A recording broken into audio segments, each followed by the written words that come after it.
the Gemara says that a person shouldn't be an angry person in his house among service, right? Because it leads people to do it. Because people will do averes. They're gonna lie. They'll feed him something treif. They'll be afraid of the. They'll be afraid of the. They'll be afraid of the angry response, and so they're gonna. Yeah. So that's a way to trust your kid to always lie to you. Right. If you make telling the truth too painful, you can trust them to always lie.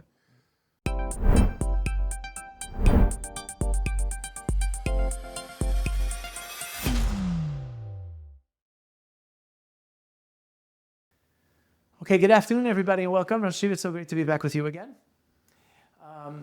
I'd like to, with Hashem Yisbarach's help, continue the discussion of trust.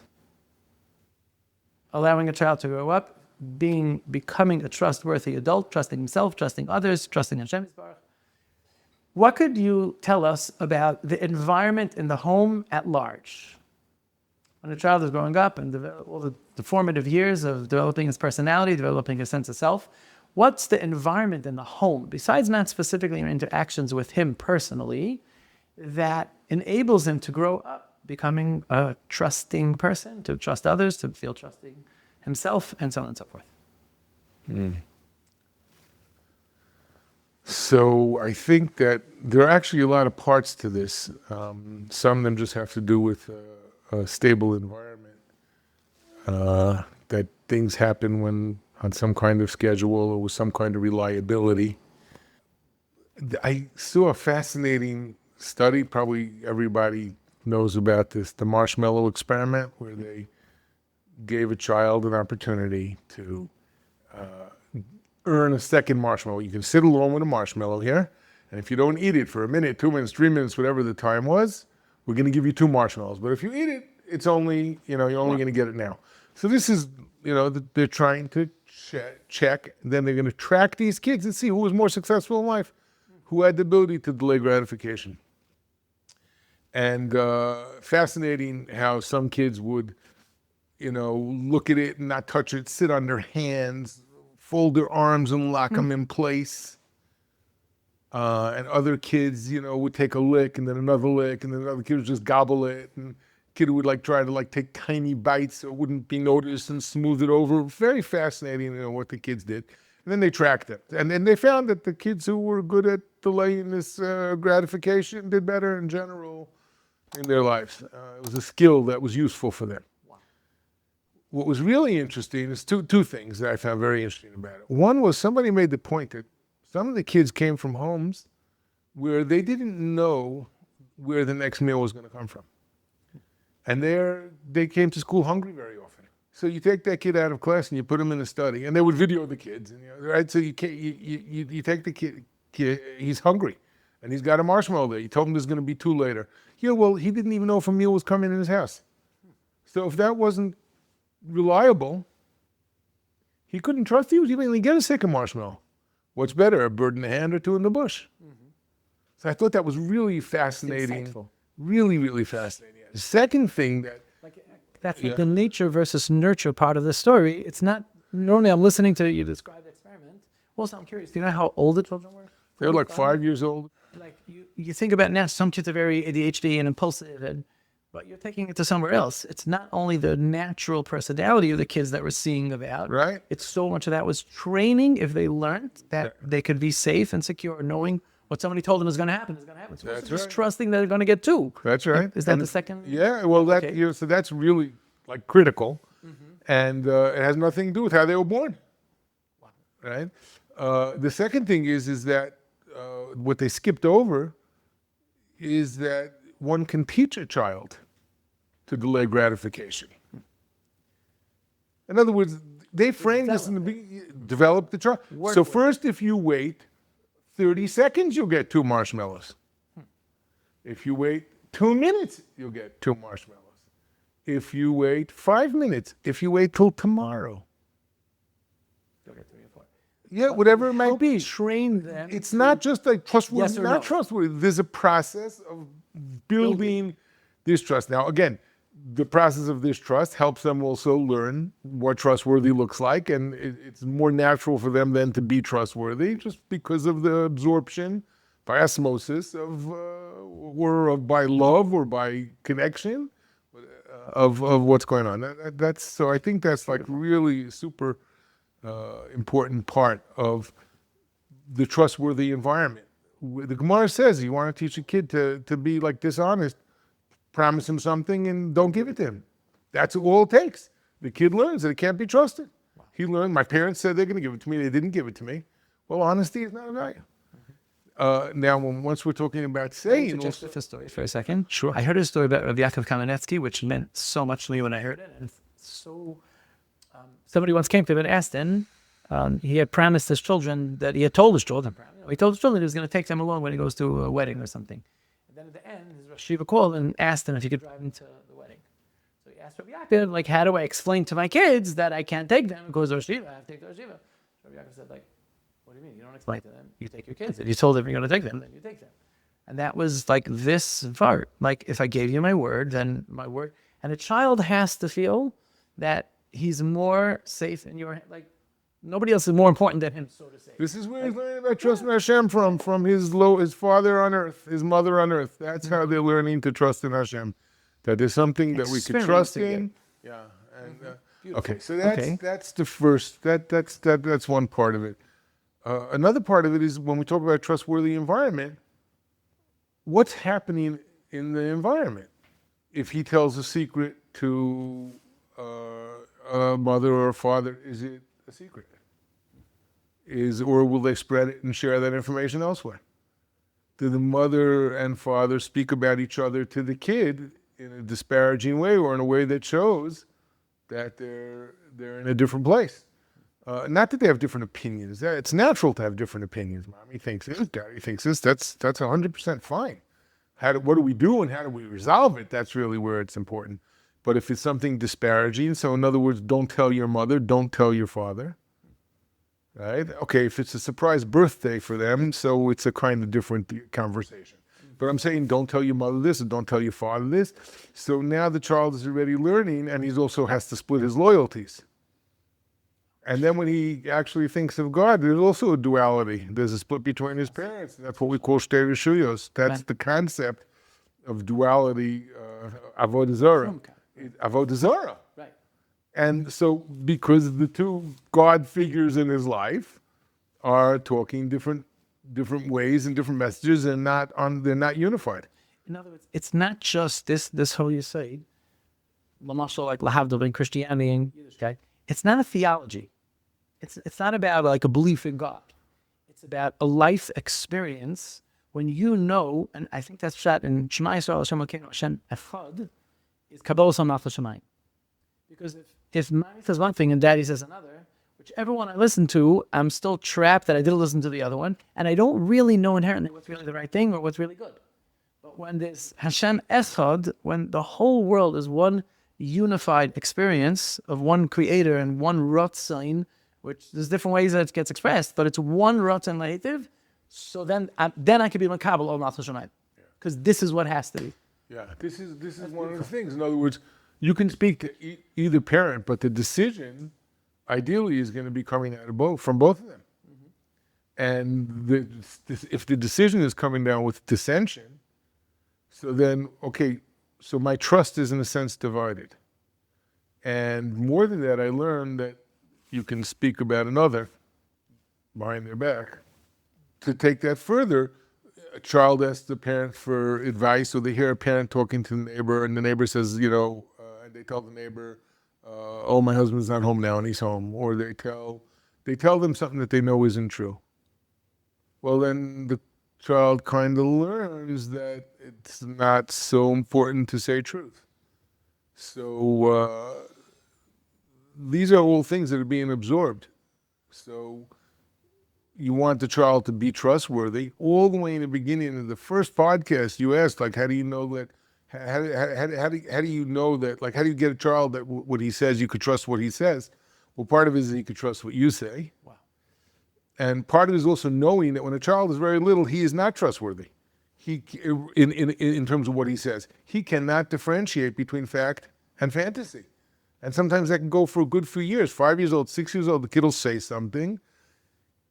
This is what he dreamed. This is what his friend told him. This is what he wished happened. He's not lying. He said, oh, you're not telling the truth. he doesn't know the difference yet between truth and not truth. So you can have a conversation with him. That's what you wished happened?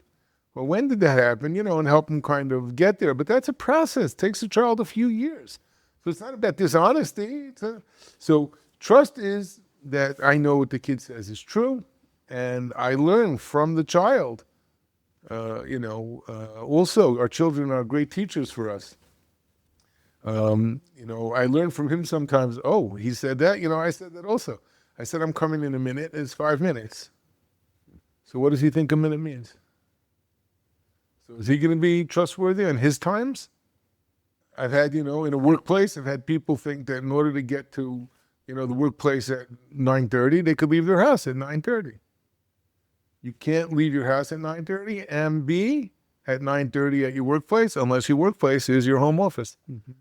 Right? So, everything takes everything. So how does a child learn? The child learns by some level of, precision. So watching what's happening. Yeah, and he's just making sense of it. So if what's happening is making sense, then he can make sense.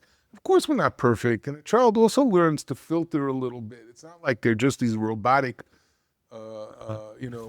creatures, fact, fiction. Although there are some children maybe who are extremely literal, and then it's also a process of helping them understand gradually a little bit of flexibility with it. So yeah, I'm not saying this as a, hard point. Oh, you said a minute and you were 3 minutes, and what are you doing to your child?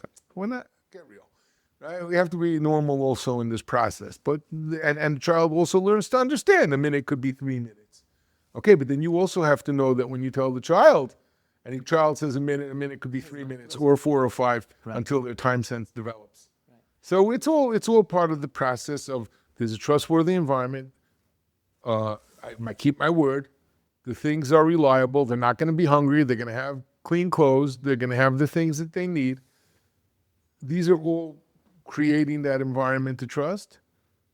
And the way I speak and the way the dialogue takes place about them, in front of them, about their siblings in their presence, about others in their presence, these are things that help the child make sense of reality and understand what can be and what can't be and what is and what isn't. And, can I even trust my parent?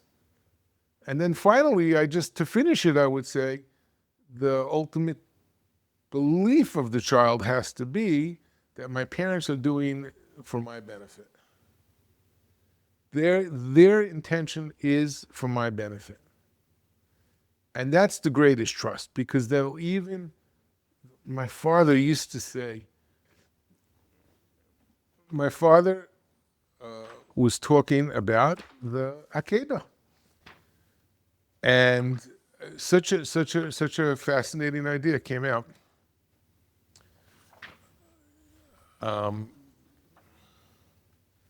Avram is walking with Yitzchak, and Yitzchak is wondering what's going on. Ayeh haseh le'ola. I see the fire. I see all the implements for korban, for sacrifice here. The one thing I don't see is I don't see the sacrificial animal. So he says, Vayomer Yitzchak el Avraham aviv. Yitzchak says to his father, Avraham, Vayomer Avi, my father. Vayomer hineni v'ni. I am here, my son. Vayomer hinei ha'esh v'ha'itzim v'ayeh haseh le'ola. Here is the fire and the wood. Where is the sacrificial lamb? Vayomer Avraham, Elokim yirelo haseh le'ola b'ni. Hashem will provide this for us. Vayechu shneim yachtov. They went together. So what happened? Yitzchak says something's wrong. And Avram says what he says. It says they go together. They're in complete unity. So my father says, read the words. He says, my father, Vayomer, hineni v'ni, I am here for you, my son.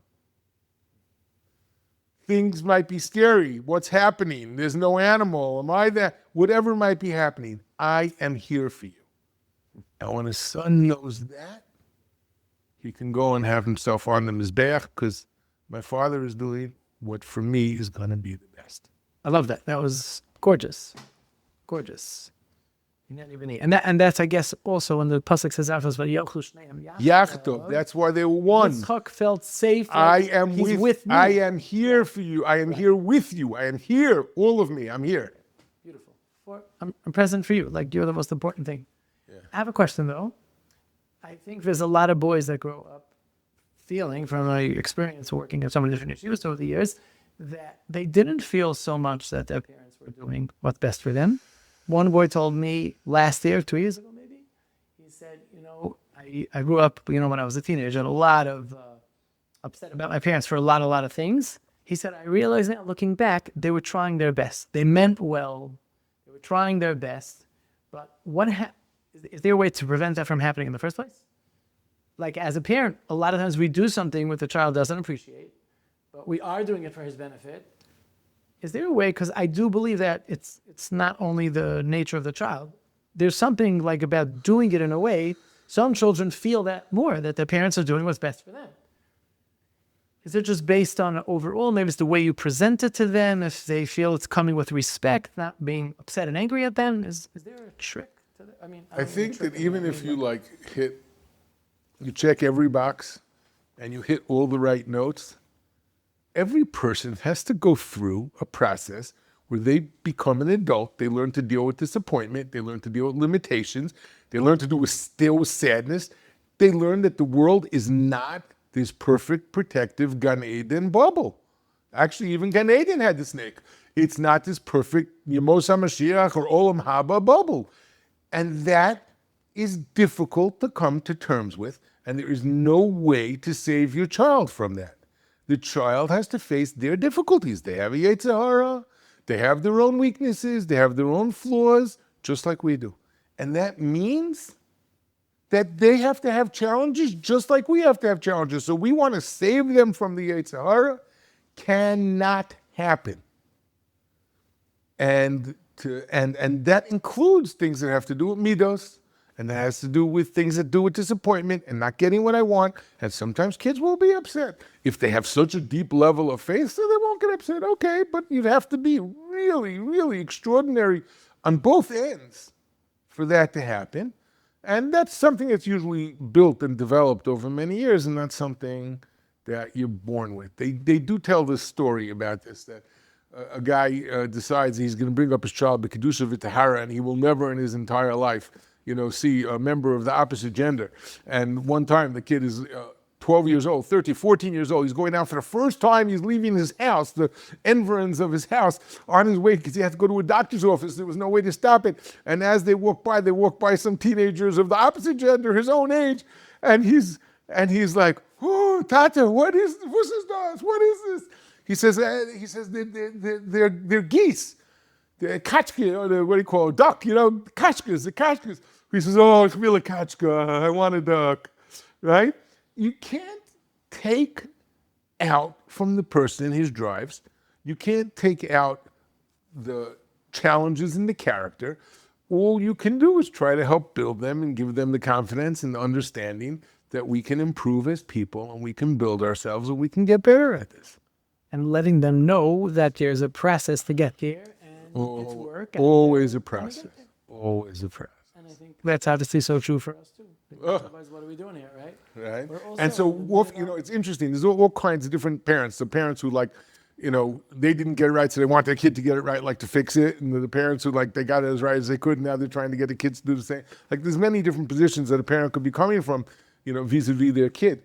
But the one thing to realize is just like I could not live without these challenges, without going through challenges, he can't either. The challenges might be different. They might be of a much more refined nature if I manage to bring them up in a more refined environment. It doesn't matter. It's going to happen. One time a parent was talking to me, and he was trying to get his son to listen to a certain Rav that he found so inspiring. And actually, that Rav is very inspiring. I also found that Rav very inspiring. And he was like, yeah, and he won't listen to them, and he won't. I said, 1 second, I just have a question for you. When did you get into this Rav? He said, last couple of years, he's changed my life. I said, so you want your son with his 21-year-old brain to be as into the guy that you're finding inspiring? You're 53, and you're being really inspired by him. And so now your son has to be inspired by him as well? Your son's going to be inspired by somebody else entirely. But anyway, knowing that my kid has to go through it all, and he has to discover things also for himself. So as much as I'm giving him, Avram Avinu, the midah was chesed, outreach. Yitzchak Avinu, it was inreach. Each one had, you couldn't ask for a better father than Avram. Yitzchak, Yaakov, it blends them. So this process, this is reality. Can I interject something? Please. It's so important.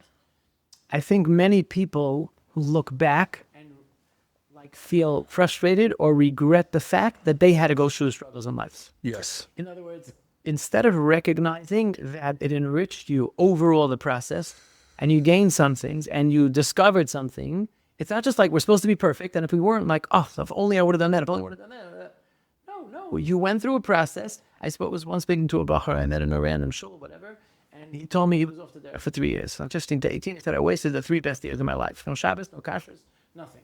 And I said to him, you didn't waste 3 years. You spent 3 years discovering how important it is to have Shabbos in your life. 3 years discovering how meaningful it is to put on tefillin every day. Now you're desperate for it again. Those years didn't. So I think because if we recognize, we're able to recognize in our own lives how our struggles, our difficulties, our challenges really are what brought us to living a more deeper and rich life, then I'm okay letting my child go through his challenges too. Because it's not just like, oh my gosh, he has to be perfect. No, he can make mistakes, and I think I want to help him. I don't want to just abandon him to go figure it out yourself. Right, yeah. Right, I figured it out, you figure it out. Yeah. Right. But of course we give him guidance and we try to explain to him, and sometimes he needs a firm hand. But overall, the fact that he's going to go through struggles and things aren't going to be perfect, that's okay. That's how you discover. Yeah, I'm just, I don't even know if I want to, I'm not sure the right word would be to correct, to argue. I'm not sure, I'm just trying to tweak this a little bit to put it in a little bit of a context. In other words, there's a lot we could do to help save our kids from going through the things that we went through. And we went through, and that's part of why we're supposed to have the wisdom. We have this mitzvah to be mechanech them. Like the Mesilas Yesharim gives that mashal, that the person who can tell you how to get through the maze is the person who's been through the maze. So, and he has already a perspective that's much greater and hopefully much wiser. So you can, that's the job as a parent, to help advise the kid. Not accepting, though, that the child has to have a struggle and will make mistakes in the process is where the problem is. So now, after the mistake happens, then we could say, apparently, right, even though I had this mistake, I'm now wiser than I was as a result of my mistake. I have to learn from my losses as well as learning from my victories. Of course, we want to try to save the child from going through something that's unnecessary. But the nisyonos of character and of Yetzer Hara are internal processes. It might not even act out in the world of behavior in a way that's visible. But so in other words, everything I went through was good. I made a bad decision. That bad decision is a bad decision. How do I turn this decision towards good? So that's what I need to do. But if I see my child about to make a bad decision and I don't get involved, that's like hating your child.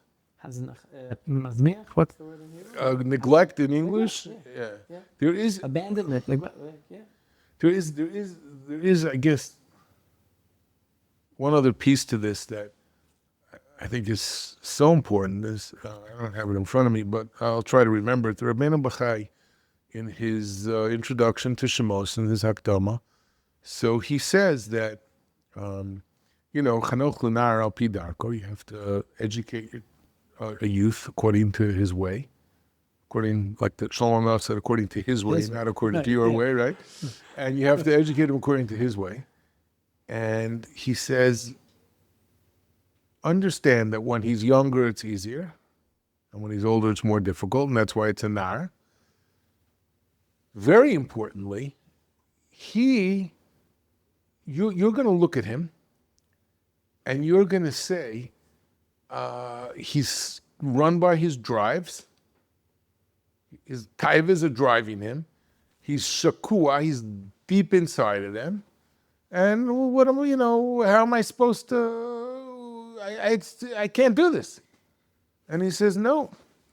He says, because the words of he's talking about the mitzvah of being mochiach, of tochacha, of what we call rebuke. He says, because the words of the mochiach are soft, and they go in softly, step by step, like water falling on a stone is soft, and eventually can bore a hole in the stone. The throwback to the Rabbi Akiva story. Mm-hmm. The same way, the words of the mochiach, it's not really the rebuker, it's the one who makes things clear. Right. The one who makes things clear, his words are soft, and slowly, slowly, the soft words will seep in, and they will help him rein in his desires and his drives, and he will gradually get in control of them. And if you give up and say nothing to do about it, then you hate him. And that's why it says, Chosech shivto soneas v'no, one who withholds the shevet, translated in all these things as the rod or the stick, hates his son. The shevet that the Rabbeinu Bachai understands Shlomo HaMelech to be talking about is gentle drops of water. Most fascinating thing. And if you give up, then you hate him. Because you're not saving him, and you really could. Beautiful. Take your Beautiful. time. A very dear friend of ours that we both know, when he was nifter, I went to be Menachem Avel, and his son told me he has great kids, like all his kids, like some are more yeshivas, some are a little bit less yeshivas, great kids. His son, who at that point was married, I don't know, probably like 26, 27, with a couple of kids, he told me, he said his memories of teenage years, his father would come in, Ben Azman, they were home, his father would come in, the guys like, hey guys, let's go, time to get up, Shachris, Man Krishma, come back 20 minutes later, guys, let's go, time to get up, Man Krishma in 20 minutes.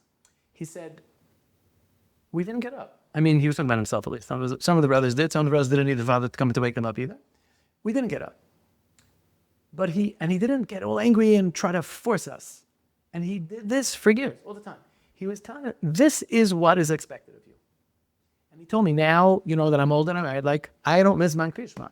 And it's because of that. So I feel like what you pointed out, it's so important, the side of not giving up. And it's also so important, the side of not thinking, it has to happen right now. Like, I gotta get out of bed, right? Like, no, it has to, ultimately, he's his own mashgiach. He has to be doing it because he's doing what he knows is right. And we could be firm about it and, like, let them know it's really important. And I guess it also depends on different issues, but ultimately, at the end, the child is responsible for his own life. And letting him have the space to eventually get there and, grow into it, that's part of creating healthy children. It's very interesting when you see a kid sometimes walk into shul late and his father is there in shul. And the kid walks in, like the father, looks at his watch or he looks at the wall, he sees the kid, right? So that's one reaction. The other reaction is the kid comes in, nice, you're so excited to see him. He gets a big smile, your arms come out, even if inside you're going, it's 9:30 already, and where's he?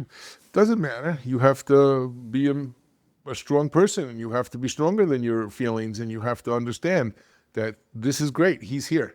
And even if I would have wished he would have been here earlier or whatever, he's here. He showed up, and I will make shul a pleasant experience for him. He'll want to keep coming back. But if it's going to be an unpleasant experience. Beautiful. My Rabbi is a tzal Reb Tyler Cohen. When my kids were younger, I don't know, 6, 7, just starting to grow up, I asked him once about corporal punishment, about giving a patch. He said, you never hit a kid. I never had the chance to ask him, if a 2-year-old runs in the street, did he mean never, never, never, never, or if the kid is endangering? I don't know. But he told me you never hit kids. It's not part of your finuch arsenal. You don't hit children. He said, he holds halacha l'maisa, the Gemara Makis that says if a father hits a child and if a child dies, he doesn't go to Golos because I think it's our mitzvah. He said, halacha l'maisa, if we would have Golos today, and if a child died because the father hit him, the father would be 5 Golos. Because in today's world, he said, it's a discussion of why it is that way. He said, but it's clear that people are different, and being tough with them only drives them away. It does not have any positive impact upon their life, and you're never allowed to hit kids. Then he told me, he said, and it's not only true about hitting them, it's also true about raising your voice at them and screaming at them, which makes them feel scared. You're never, ever allowed to scream at a kid or raise your voice at a kid. So I said, so what do you do? Whatever. He said, you talk to him and you explain to him, and you're going to have to be patient because it's going to take time. But that's the way you're children. And I feel like looking back to the question was like foolish. Like, so what do you do? Children learn from you what's important, what you're passionate about, what's meaningful to you. It's not about making them do it. It's about allowing them. That's the Nesiva Shalom, Nesiva Chinuch. It's about them seeing what you truly deeply care about. That's what gets absorbed into their soul. They're not robots. We're not trying to just get them to do the right thing. We're trying them to appreciate what's right. So Mamela, they feel that, and they feel about not lying, and they feel about not insulting other people, and they feel about the importance of covet for davening and coming.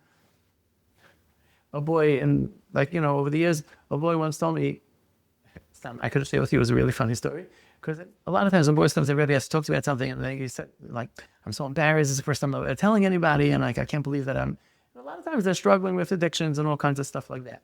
So, usually, kids are, anyway, a boy once came and said that all to me, and I'm thinking, okay, I've heard this 100 times already, and I said, okay, what is it? He goes I just never come on time to davening.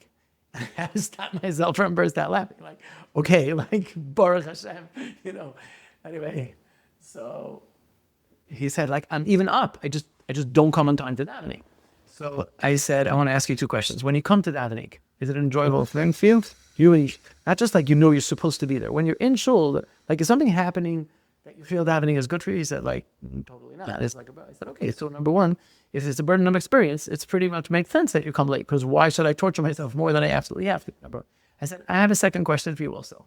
When you were a child growing up at home, now you're 18, 19 years old, what was it like, the experience of going to shul, davening with your father? And as I said the words, he turns what?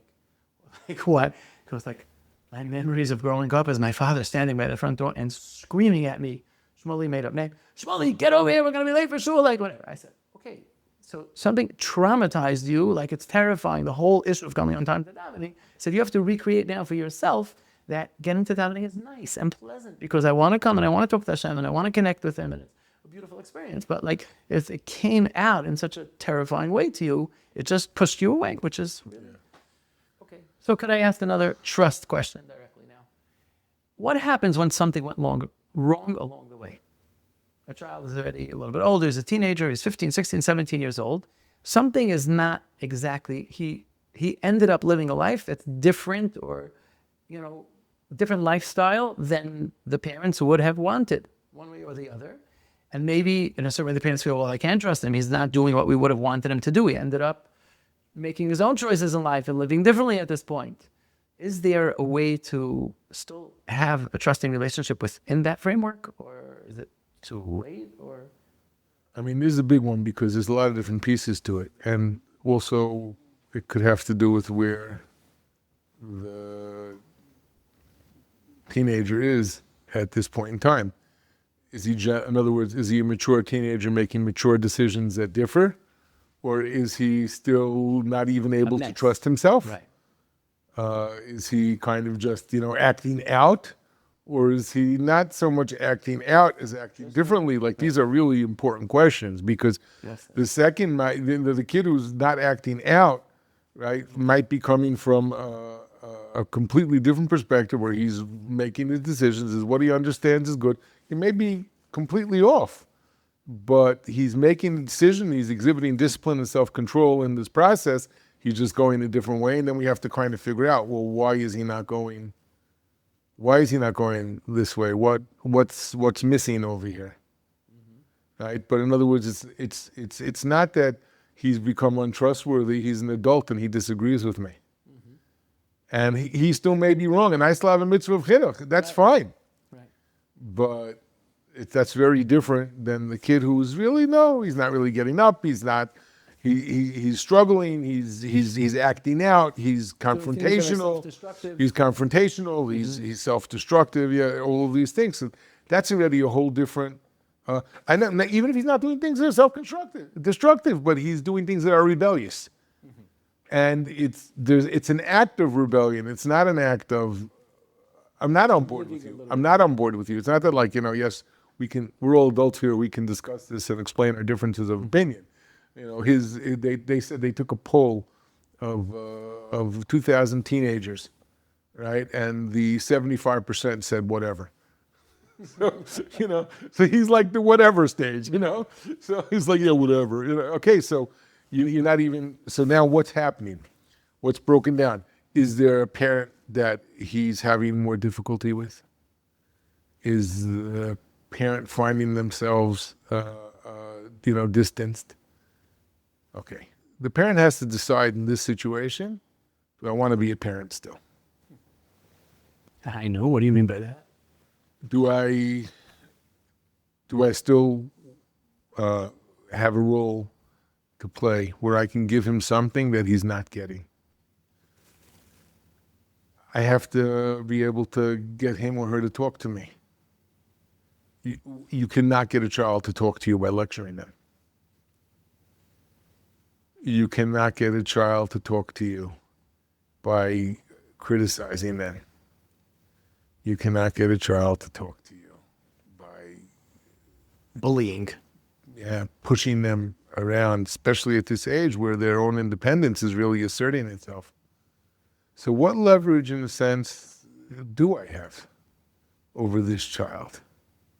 Maybe I don't have any leverage. I'm used to, as a parent, I can give the ice cream or take it away. I could give the toy or take it away. And over here, this kid already has the side job. He has money. He has friends who give him stuff.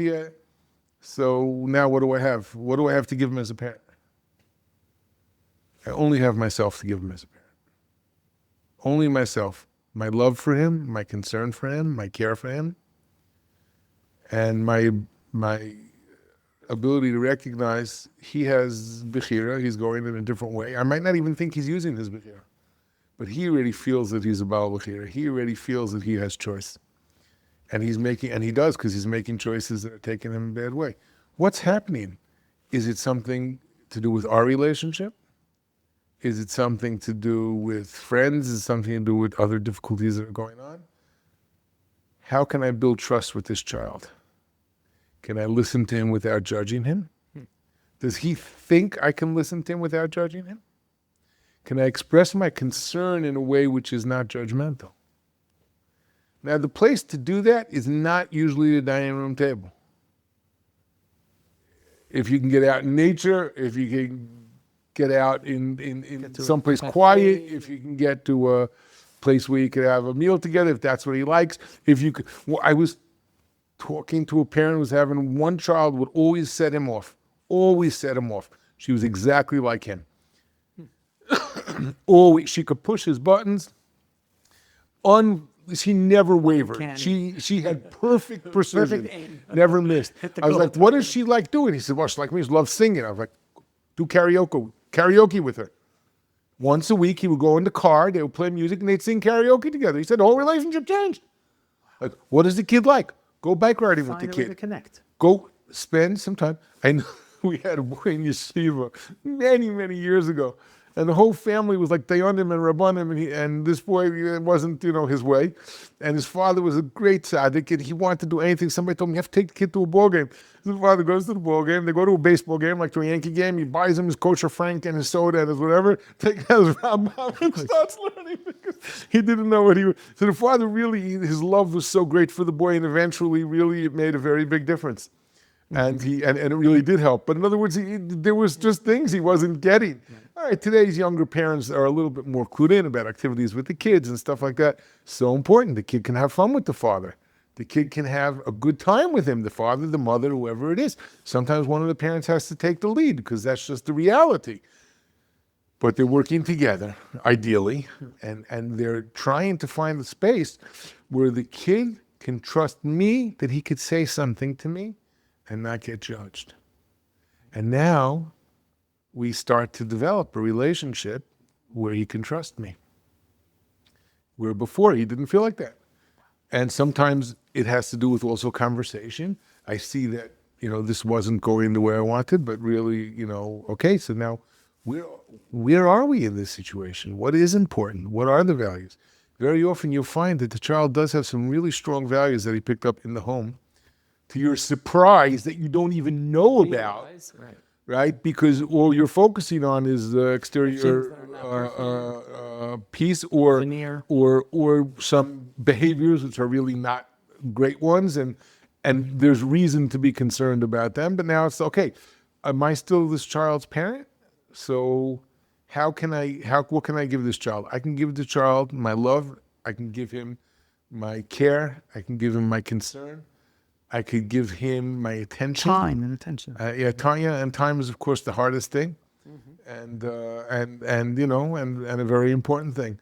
And if I can find a way to get a little quiet and and don't push the subject and don't lecture on the subject, eventually the child will speak up a little and say some things that are on his mind. But it takes time. If I've burned trust, it will be hard to build it. If I didn't burn trust, there's just other things going on that have interfered. So then it's easier. Then it's easier, right? But even if I've burned trust, I can regain trust.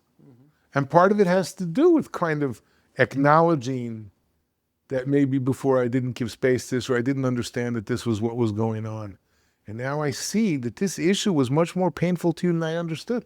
And I didn't realize that. I thought it was just, whatever. You wanted this, school wanted that. I took the school side. I didn't understand what was going on and how difficult this was for you.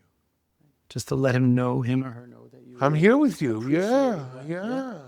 If the parent is not able to do that, then the parent is continuing to, then, he could maybe, sometimes they could find somebody outside, etc. But of course, there's nothing better. Giving the child yourself is the greatest gift that you can give. Your attention, your love, your goodness. You could even sometimes at a certain age be very straightforward about your fear. I was afraid that this meant X, Y, and Z. And I see it doesn't. Where I'm worried where this is leading, but I love you and I'm with you. And you might make decisions that are different than mine, and I'll have to come to terms with that. But I'm here for you. Beautiful. There's two stories I'm remembering when you're talking about enabling a child to feel safe opening up to me because he knows I'm going to hear him and not. My mother once called me, about a Talmud. He said when he comes back home and he went to yeshiva and he from down, and I ask him why he's doing this, why he's doing that. He just so disrespectfully just doesn't answer me, just does what he wants, and I don't get a response from him. And when I spoke to the boy afterwards, I'm guessing you could guess what the boy told me.